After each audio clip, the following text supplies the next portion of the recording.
the tabletop takeaway.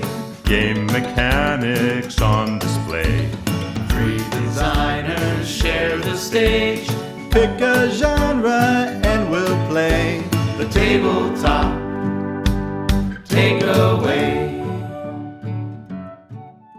Welcome back to the Tabletop Takeaway. I'm Charlie McCarran, I'm Trevor Muller-Hagel. And I'm Ananda Gunaratna. and this is the first episode in our new series on card shedding games. Our first game we played here is Scout, and this is a newish card game that is a card shedding game, which in another way to say that is you're trying to get rid of all the cards in your hand.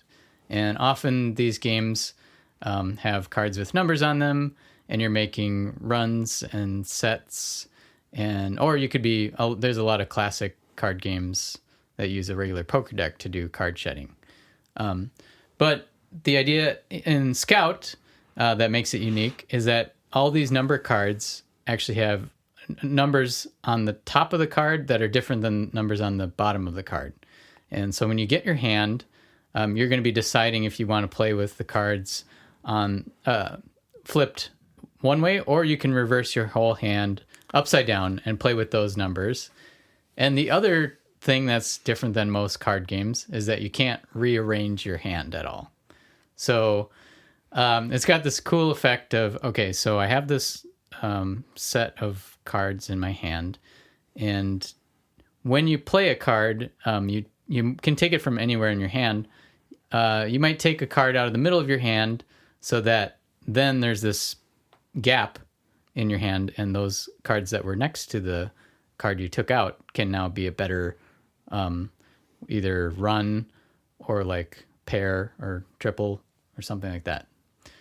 And so this the other kind of subset of card shedding games is ladder climbing games, and Scout is a ladder climbing game, which means that, say I play a single 3 card. Now Trevor could try to beat that with A 4. a 4, yeah, 4 or higher. Or you can also say you did a run of 1 and 2 together. Ooh. And that would actually also beat the 3. Or you could do a pair of 1s. So generally you're trying to get more cards in your set that you're playing, or the higher cards. Yep. And duplicates, so like pairs, triples, always beat runs of the same amount of cards. So the other little twist here is that, so at some point it's going to keep climbing up and up until you can't play anything from your hand. Because you always have to play something bigger than the last. Yeah, which means you're getting more cards out there, higher cards. Yeah. So ultimately you get stopped. Yep. And when you get to that point, that's when you have to scout, the name of the game. And to scout, you take one of the cards from the player's previously played cards from either side of their set, and then you put that back in your hand anywhere on either side. So that's another way that you can use it to your advantage to like make your hand better. Mm-hmm. So it's a very clever game. And then the game ends either a couple of ways. Either when your hand is fully empty from cards, and then everyone else is going to get negative points based on how many cards they have in their hand.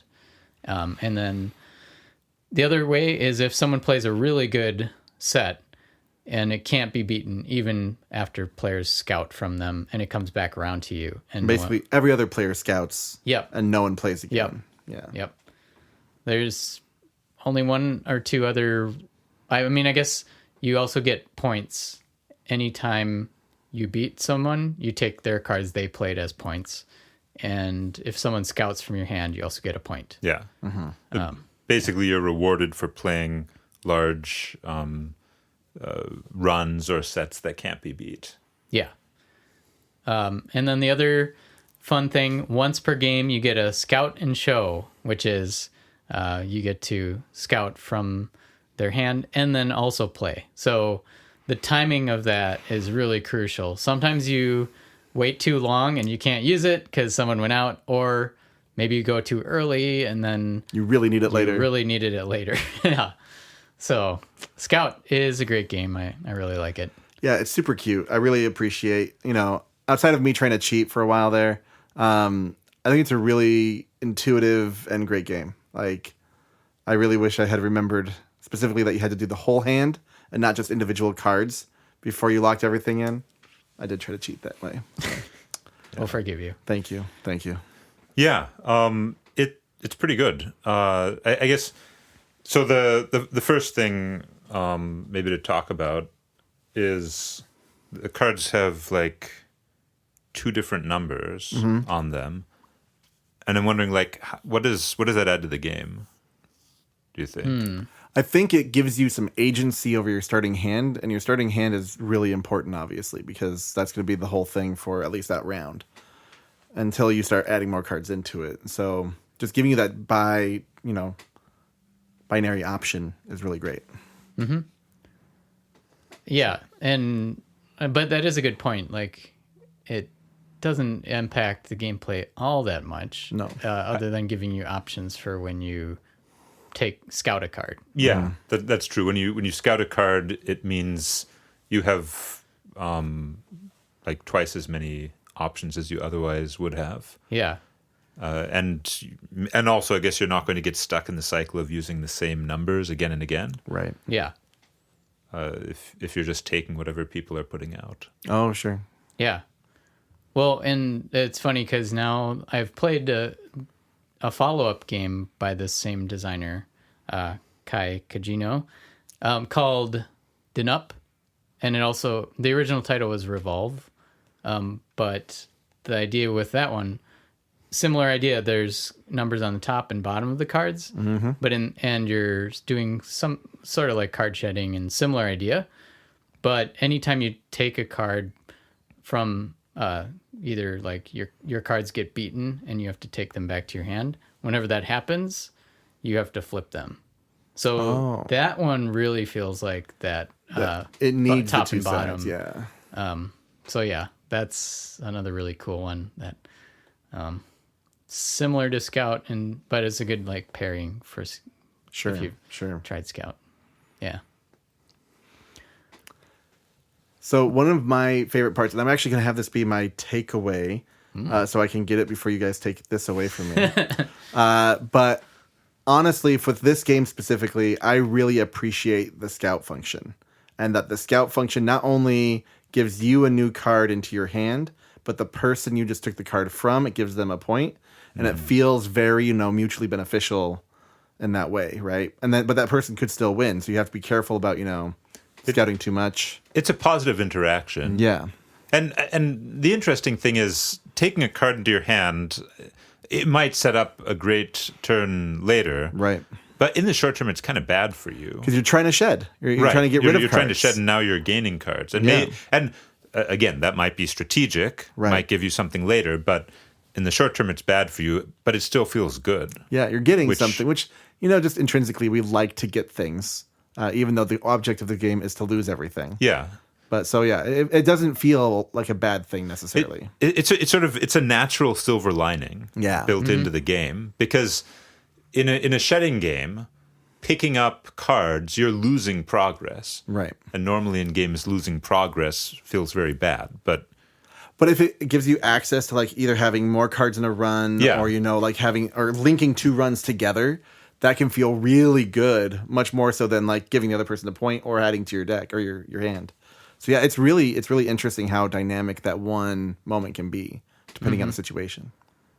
Yeah, and the timing of everything is very interesting in this game, because like sometimes it is worth scouting, even if you can beat something, just to get that like really good run in your hand. Well, especially before anyone else is done with their hands. Like, I need to do this early so that I can actually get the chain I need. Yep. you're sort of preparing a trap. Yeah, exactly. Later. And like the more you play, the more you start to notice like, ooh, someone's been scouting a bunch. Like they're probably going to try to win by big play, a huge play. Yeah. Yeah. And I do think this game is best with 4 players. I've played it with 3 and 5 and 4. There is a lot of pressure to play in a 3-player game. Yeah. Yeah. Yeah. Because basically, like, because of this win condition of playing a huge hand, and then you almost, we were kind of joking about, like, it sort of becomes semi-cooperative at that point. Because, Yeah. like, do we tell, like, you have to coordinate a little bit to make sure you can still Stay in the game. stay in the game and not let that person win. Yeah. Can you take this? Because if you could take this, like, I need you to take it. Yeah. Yeah. Yeah. And the round ending early in that way is also kind of interesting because the player who played the large run, they might still have cards in their hand, but they don't lose any points for that. Right. So it's kind of an extra bonus for winning that way. So you don't have to use the rest of your hand. Yeah. Which, I like that it makes things varied a bit more. Right. There's more strategies you can go for. The subtracting points from your hand Oh, yeah. thing is, I think, a good way to reward players for going out first. In some games, when you go out first, you get, like some flat amount of points, right? Like, you get a 5-point bonus if you're the first to reach the objective, and then we'll score these other things. But the thing about that is somebody else might have been really close and then they missed it, and someone else might have been far away. The thing I like about subtracting points is that if you were really close to the goal, you are rewarded proportionally for that. And if you were far away, you are punished for that. Maybe getting negative points. Right. Yeah. And we've seen that before in a couple of games, like Dutch Blitz. Yeah. Of course, you get negative points for cards left in your hand. I think in Scrabble also, in Scrabble not only do you get negative points, but the points are given to the person who went out.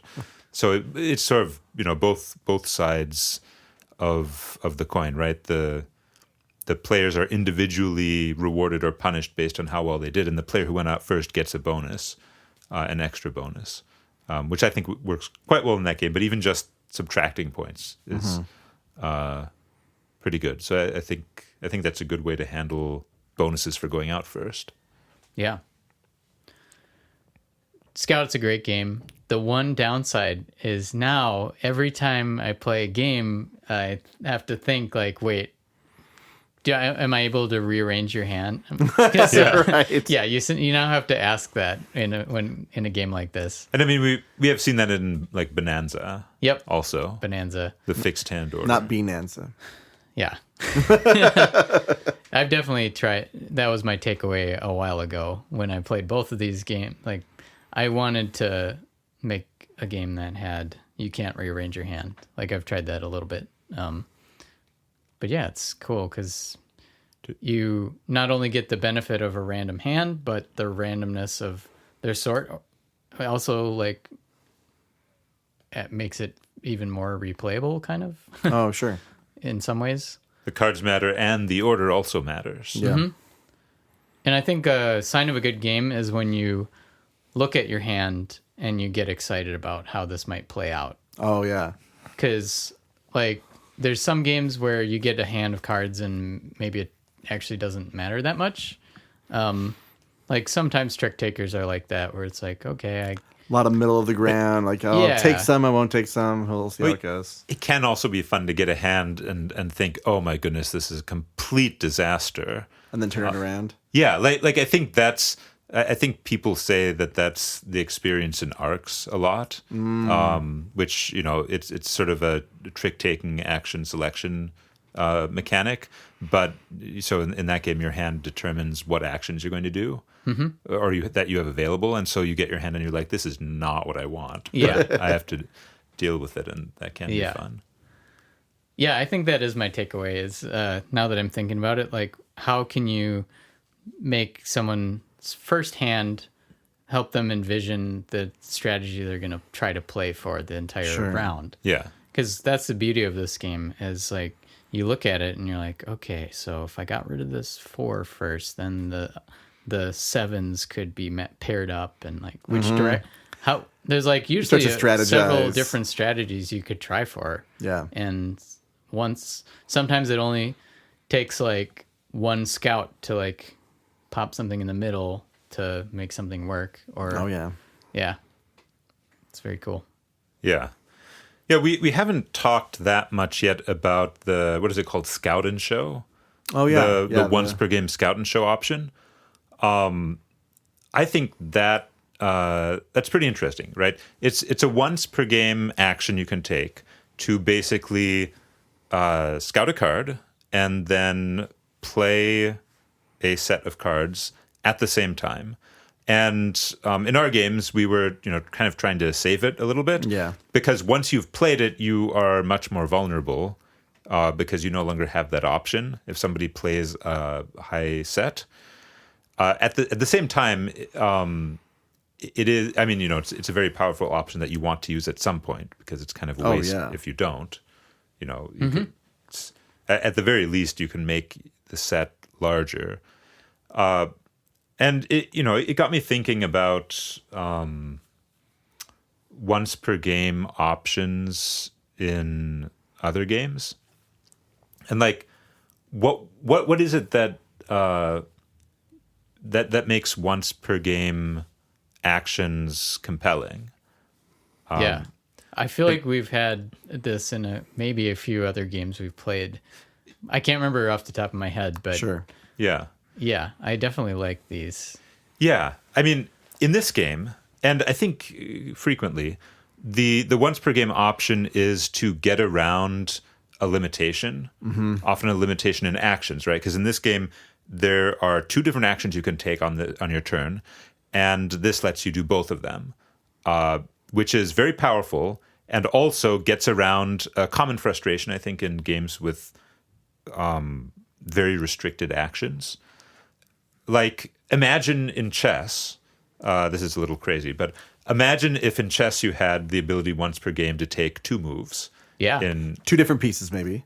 Not the same piece twice. sure. Yeah. Maybe two different pieces. So we're not going crazy. Sure. But like, that would be That'd be huge. super powerful. Yeah. Because it's not just using that ability. As long as you have that ability, other people have to factor that into Their what you're doing. analysis So it's kind of like while you're saving that power, you're still able to use it to exert influence on the game, which is pretty cool. Yeah.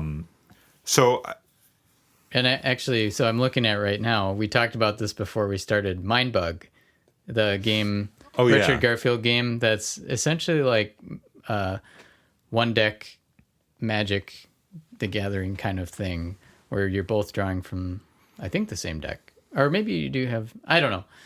It's been a while, but the key to it is like there's all these creatures that you're playing that don't cost anything, and they're all over the place in terms of power level. But the trick is that twice per game you can use your mind bugs to steal from the opponent. So if you play a super big creature, I could use my mind bug right away. Yeah. But I might be thinking, well, Trevor might have an even bigger one in his hand. Maybe I should save it. And that's like a once or twice per game thing that just totally makes the whole game work. Yeah, so it kind of drives up the conflict between like those choices. Like, oh, I could do this now, but if I do it now, I'm not going to have it anymore. And that, like that future opportunity cost is just gone. It's like, oh man, that's Yeah. good. I like it. yeah, and I guess in thinking about game design, players will sometimes complain that they find action limitations to be too restrictive. Like, oh, there's this thing I want to do and I can't do it because I have a limit on how many actions. And I think there are a bunch of reasons why limiting actions is quite good. But the thing that I kind of realized in playing this about the Scout and Show, or just once per game actions in general, is they make the player feel like they have a way to do the thing they want to do, which is do both of the actions. Yeah. But they only get it once per game. But once they've used it, well, that was their choice. So it's on them. It's not on the designer for making the game too restrictive. So my takeaway, I think, is that you can use once per game abilities to get around these common player complaints where they say, oh, this is too restrictive. When, the restriction is good for the game, but then I hear you. I understand. You can do it once. Yes, Yeah. and I think that's kind of enough. Yeah, because it is. Then it's on them if they Well, use it. especially with how fast these rounds go, right? Like they're pretty short. If it was half hour, 45-minute game and you get one use, Right. Like, okay, maybe that feels a little less powerful, a little more Yeah. restrictive. But yeah, I think for quicker rounds, having that one big power, that's Yeah. phenomenal. And the nice thing in this one, it's rules you already know, versus like sometimes once per game things maybe would be a weird rule that you have to look up. Sure. How does this work? Or Yeah. you might forget about it because you're not like doing it normally. And yeah, it's Right. That's a great point. I think using once per game abilities to get around normal restrictions probably works a bit better than using them to do some other unique thing. Like a unique, completely tangential. Right. Yeah. Yeah. Yep. I mean, agree. Mind Bug is that, but Yeah. the whole game is centered around it. So Yeah. yeah, cool. You guys have any other Scout thoughts or Scout thoughts. card shedding thoughts? You know, I really just appreciate kind of the strategy around it. Yeah, like everything we've been saying, you know, mostly around not being limited to how many cards you can play, only limited by what you have in your hand. I think that's just a really neat thing. 'Cause you're constantly thinking about it and seeing what's being played. You're constantly kind of engaged with what's going on, which you don't often get with a lot of card games. Usually you're just waiting for your turn or waiting for the next thing. But like, you're kind of invested in the story that's unfolding in front of you to make sure that you can actually set up, okay, they just played 3 cards. What do I have? Do I have 3 cards that I can play, or do I have to scout? If I'm going to scout, Yeah. what can I do? So you're constantly kind of picking Or apart what's going on. Yeah. Or do you even only have 1 card left? So and it's kind of like a built-in Right. catch up for people. They kind of, if you know you only have 1 card, then people can block you from winning. Right. But if you're gonna someone have to scout. someone does a run of 3, you have 1 card left, and you have one of those cards gives you a pair, Yep. and you suddenly win. Like, Yeah. ah, Yep. Yeah. yeah, it's great storytelling there. I think it is very important that you can play multiple cards at Yeah. once, because otherwise, if you could only play 1 card at a time, it would be hopeless once you're behind. Right, right. And it's interesting, like with card shedding, it really feels like you want to have the option to play down more than 1 card, Absolutely, even if it's a higher risk, even if it's a higher, cost. it's interesting because that makes me think of Uno. Sure. All of a sudden, which of course is another classic card shedding game. But in Uno, I think you can only play 1 card per turn, right? I'm pretty sure. And the variance comes from, well, you can get stuck. Draw with 4. Yeah, draw 4. Yeah. And that's, Uno's super successful, but I don't think that's great. I think if you're shedding cards, you want to have options to shed a lot of cards at once. If you're thinking strategically and wanting that strategic analysis, then having the option to do more than 1 card, I think is great. I think it's necessary. Otherwise, the game just feels flat. Right. Cool. Well, that's Scout, and tune in next time for I know you don't. Oh, I don't know. That is the name of the game. Oh, sorry. Yeah. Okay, that makes more sense. Hey, thanks for listening to The Tabletop Takeaway. This podcast is made possible by listeners like you. So please tell your friends and visit our website at thetabletoptakeaway.com, where you can suggest games and mechanics for us to cover next on the show.